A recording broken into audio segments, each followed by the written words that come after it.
Yes. My name is Victor LaPuma, and I'm from the Virgin Islands. And my question is on the GEICO asset side.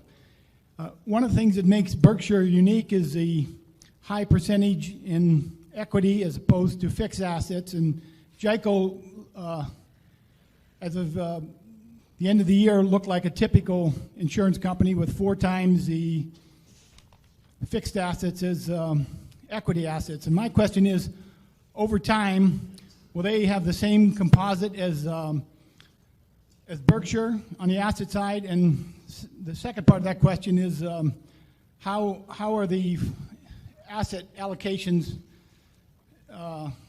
decisions being made at GEICO after the merger as compared to before the merger?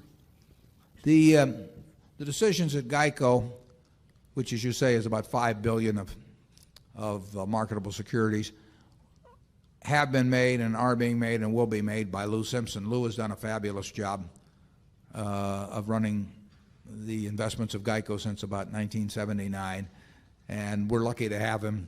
There's very few people that I will let run money, running businesses, that we have control over, but we're delighted in the case of Lou. I mean, it's 1 in 1,000 or something, but Lou has done a terrific job, will do a job. And the one thing we offer him, he has the ability to do whatever he wants to do with those assets now.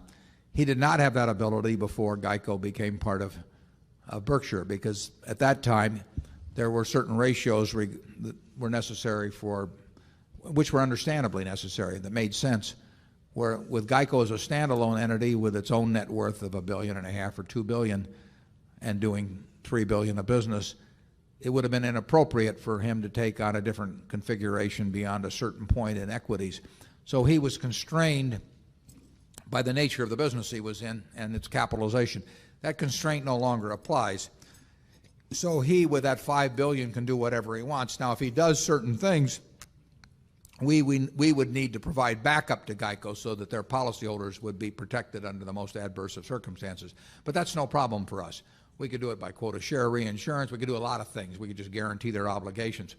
And we're in a position to do that. We haven't done it yet because hadn't been necessary yet. But if it made sense, if Lou wanted to be $5 billion in equities and it made sense, we would arrange things so that the GEICO policyholders would be every bit as secure as under the most conservative of investment portfolios. So Lou has another string to his bow now, and there may be a time when it gets used.